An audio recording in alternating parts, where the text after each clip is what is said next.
My name's Jason Young. I'm Organiser responsible for power stations, generation and rail, Horizon, Queensland Rail.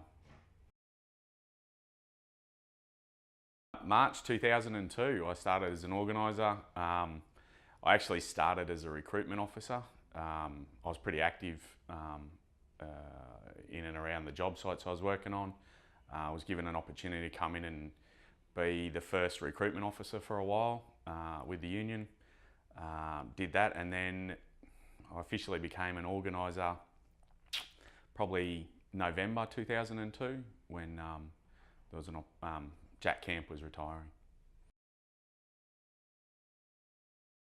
Being an organiser is a tough job, but the benefits are when you have a victory, when you can see a member who's truly grateful for the work that you've done. That's the reward of doing this job.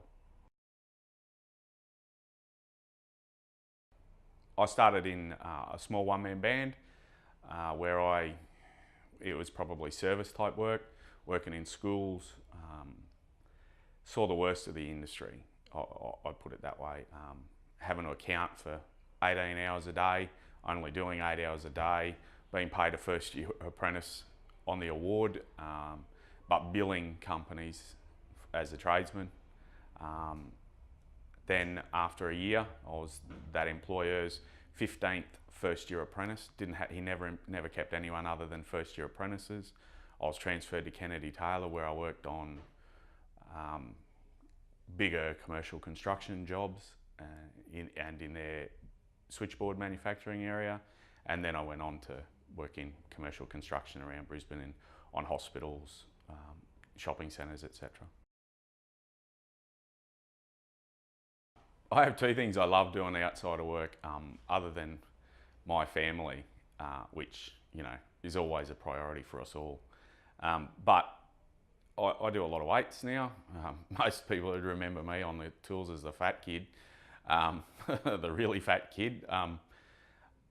I do a lot of weights now just for stress relief. That's kind of get in my zone, think about nothing but me, and I just de-stress because there's a lot of stress in this job. The other thing that's my number one passion is I coach netball. I've been doing that for a number of years now, and I get a lot of enjoyment out of coaching sport and trying to encourage young women to stay in sport and to stay active. This year, earlier in January this year, I was fortunate enough to get an opportunity to coach the Queensland Deaf Women's Netball team, where we went to the Australian Deaf Games and were victorious for the first time in 45 years. Queensland was victorious. We'd went through undefeated. That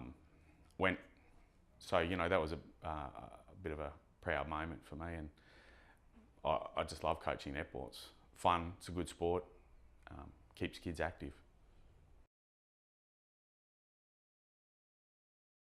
My favourite moment is probably two.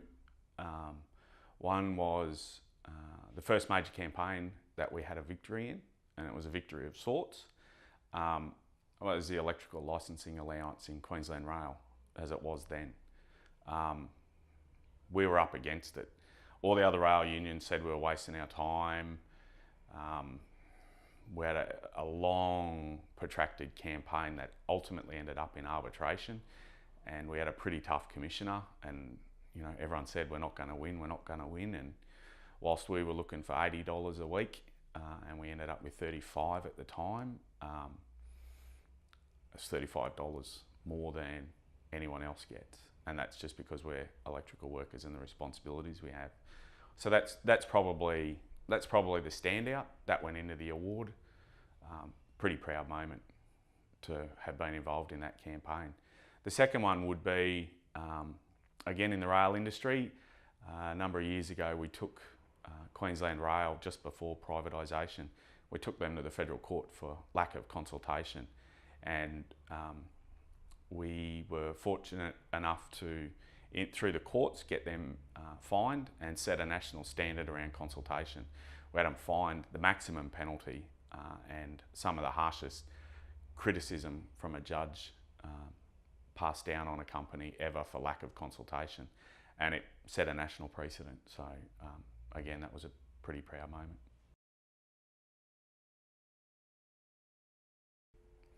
The ETU to me is family. Haven't been around these guys and girls and members for longer, but as an official for 15 years, nearly 15 years is the longest I've worked anywhere, and I call these guys my brothers, my sisters. That's not just the officials, that's the members and delegates and activists.